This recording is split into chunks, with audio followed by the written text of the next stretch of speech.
ईश्वर है ये पारसनाथ पहाड़ है, और आज इस पारसनाथ पहाड़ पर जैन वालों का कब्जा, और उनको ये कब्जा दिया जा रहा है। थोड़ा सा तो हमारे लिए ये संकट का मामला है, और मारंग गुरु को बचाना अर्थात भारत हाथ नीचे कराओ यार, दुनिया के आदिवासियों को बचाने जैसी बात है।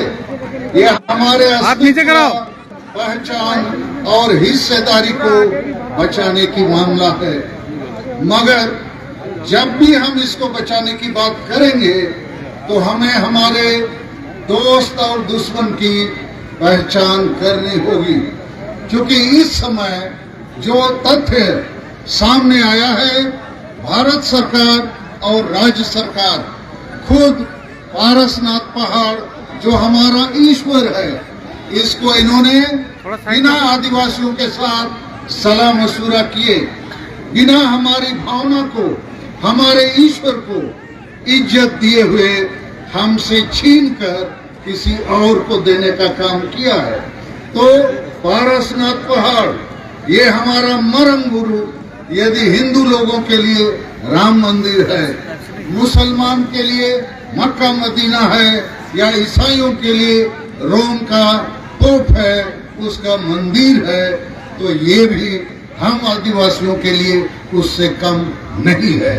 और इसलिए हम इसके लिए लड़ेंगे, आखिरी दम तक लड़ेंगे और इसको बचाएंगे, नहीं तो हम आदिवासियों का अस्तित्व मिट सकता है। लेकिन इस मामले पर मैं आयोजकों से और आप तमाम लोगों से कहना चाहूंगा कि कभी कभी हम ऐसी भीड़ जुटा लेते हैं, लेकिन सही नेता, सही नीति और सही रणनीति और सही कार्य योजना या एक्शन प्लान के बावजूद के बगैर हम इस लड़ाई को नहीं जीत सकते हैं, क्योंकि लुगुबुरु हमारे हाथों से छीना जा रहा है। लुगुबुरु में हर साल कई लाख लोग आते हैं, सब पार्टी के नेता आते हैं, लेकिन लुगुबुरु में आज हिंदूकरण हो चुका है। और जैसा ये जो पारसनाथ पहाड़ मारंग गुरु, इसका जैनीकरण हो गया है, तो हम तमाम आदिवासी भाई और मंच में बैठे हमारे साथी नेताओं से भी हमारा कहना है कि हम जोरदार शेयर करें, नोटिफिकेशन ना भेजे। सही अभी मैं किसी को ऐड नहीं कर सकता हूँ। सही रणनीति और कार्य योजना बनाना होगा।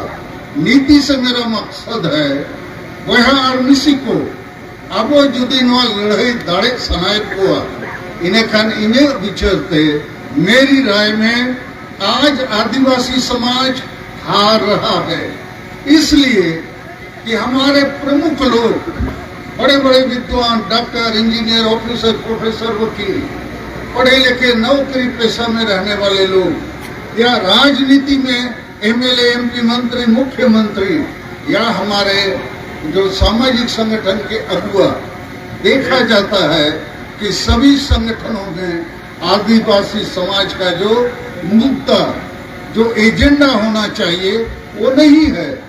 तो आदिवासी समाज का एजेंडा क्या होना चाहिए? भाषा, जाति, धर्म, इज्जत, आबादी, रोजगार, चाषबास, प्रकृति और पर्यावरण को बचाना। उसी के तहत ये जो संविधान में आदिवासियों को अधिकार दिए गए हैं, इसको बचाना। मैं जो देखता हूं, जो अनुभव करता हूं, विभिन्न पार्टियों में हमारे बड़े बड़े नेता हैं, हम ही मंत्री, मुख्यमंत्री हैं, लेकिन आदिवासी का एजेंडा नहीं रखते हैं। और इसलिए चुनाव आते हैं, कोई ना कोई पार्टी जीतता है, लेकिन आदिवासी समाज हारता है, क्योंकि हमारे बीच में ये एजेंडा के रूप में भाषा, जाति, धर्म आदि नहीं रहता है। दूसरी बात, हम बृहद एकता की परिकल्पना नहीं रखते हैं। छोटे छोटे संगठन अपने अपने बीच में लड़ते हैं, अपने अपने कोशिश करते हैं, लेकिन हमको बड़ी कोई चीज हासिल करनी होगी तो बड़ी एकता का परिकल्पना और प्रैक्टिस भी हमको करना होगा।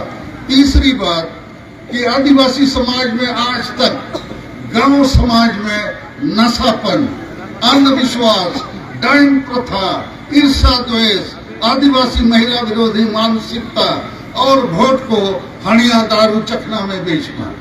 इन परिस्थितियों में आदिवासी गांव समाज में कभी एकजुट नहीं हो सकता है। और यदि एकजुट नहीं होगा तो बड़ी लड़ाइयां जो जल जंगल जमीन या मारंग गुरु बचाना, लुगु गुरु बचाना, ये नहीं कर सकता है।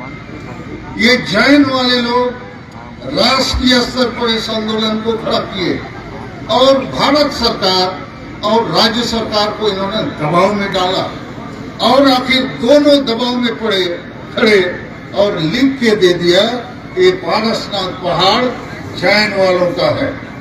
अरे इस पहाड़ में आदिवासियों का प्रथम हक है, अभी भी हक है।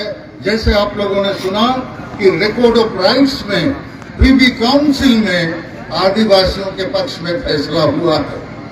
तो मेरा सुझाव भारत सरकार, राज्य सरकार को यही है, आप अविलंब बातचीत शुरू कीजिए और सच्चे आदिवासी जो प्रतिनिधि हैं, ये जो यहाँ सिकंदर हेम्ब्रम है, नंकू टुडू है, बुधन हेम्ब्रम है, ये वाईसी के सभापति, उपाध्यक्ष और सचिव हैं, इनसे आप बात कीजिए और फैसला लीजिए। हम पारसनाथ पहाड़ के फर्स्ट पार्टी हैं, हमारा प्रथम अधिकार है। आप हमको क्यों निगलेक्ट करना चाहते हैं? ये हमारे साथ हमारे धर्म का, न्याय का, अधिकार के खिलाफ फैसला है। तो हमारा सुझाव है, इस टेंशन को यदि आप समाधान करना चाहते हैं शांतिपूर्ण तरीके से, तो आदिवासियों को आगे रखिए। और इस मामले पर मैं दुख के साथ कहना चाहूंगा, ये जो हेमंत सोरेन साहब की सरकार है, ये संतान है, आदिवासी हैं, इनको तो कम से कम मारंग गुरु, पारसनाथ पहाड़, जुग जाहिर के बारे में जानकारी होनी चाहिए। और यहाँ जो वक्ताओं ने कहा कि स्थानीय जेएमएम का एमएलए इस आंदोलन को तोड़ना चाहता है, बदनाम करना चाहता है, मुझे लगता है ये अच्छी बात नहीं है। और मैं आप आदिवासी भाइयों से भी कहना चाहता हूँ, ये मामला ये गिरिडीह जिला का नहीं है, ये मामला राष्ट्रीय और अंतर्राष्ट्रीय है, पूरे भारत और दुनिया के आदिवासियों का मामला है। इसलिए हम लोगों को इस आंदोलन को अंतर्राष्ट्रीय फलक तक ले जाने की कोशिश करनी चाहिए। अब मैं एक दो बात आदिवासी सगेल अभियान का कहना चाहता हूँ। झारखंड और अन्य अनेक राज्यों में भारत के भीतर हमें जो संवैधानिक अधिकार मिलनी चाहिए, आज तक नहीं मिला। उदाहरण के लिए हमारा पानी थोड़ा लाना जी,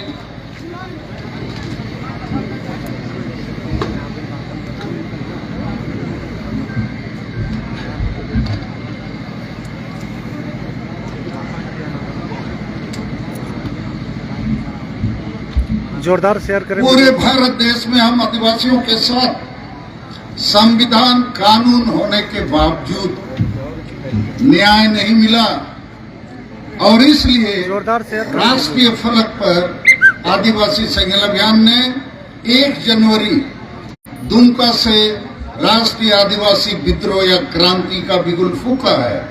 हमने कम से कम 5 मुद्दे रखे हैं जो आदिवासी समाज को फिर से पुनर्जीवित करेगा। पहला मुद्दा है, हर हाल में 2023 साल में हम सरना धर्म कोड लेके जाएंगे और इसलिए ले सकेंगे कि भारत के संविधान में इसकी व्यवस्था है। और आज हमारी महामहिम राष्ट्रपति द्रौपदी मुर्मू जी हैं, जिससे हमारे ताल्लुकात हैं और हम ये सरना धर्म कोड निश्चित लेंगे। चूंकि मारंग गुरु, लुगु गुरु, टीर गुरु या और भी जो पर्वतों में हमारे देवता हैं, उनका धर्म क्या होगा। तो आज हम दुर्भाग्य की बात है इस देश में कि 75 वर्ष हो गए हमें हमारा धार्मिक मान्यता नहीं दिया गया है, जबकि ये संविधान के अनुच्छेद 25 में है। दूसरा मुद्दा हमारा है कि झारखंड एक आदिवासी राज्य के रूप में बना था बिरसा मुंडा के जन्मदिन पर।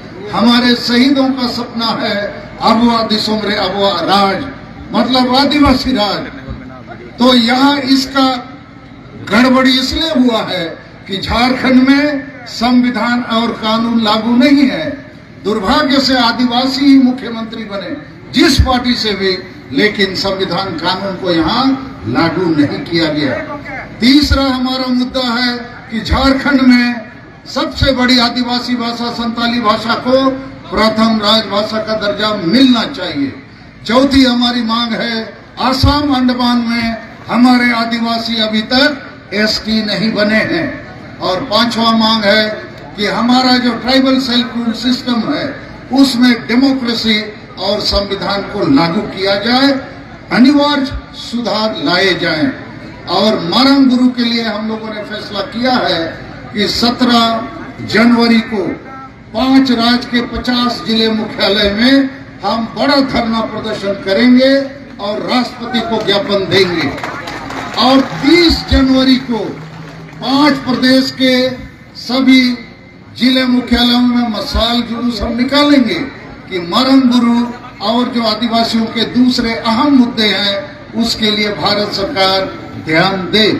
और मैं यहाँ आयोजकों से आग्रह करूंगा कि इतने लोग हम आ गए, बहुत नेता आ गए, ऐसा ही लुगुबुरु में हर साल लोग आते हैं जाते हैं, फिर 1 साल बाद आते हैं और इस बीच में कोई एक्शन प्लान नहीं है। तो आज यहाँ पर आप लोग जो नेतृत्व का जिम्मा लिए हैं, आप बताइए व्हाट इज नेक्स्ट। मैं इन्हीं शब्दों के साथ अपनी बातों को समाप्त करता हूँ।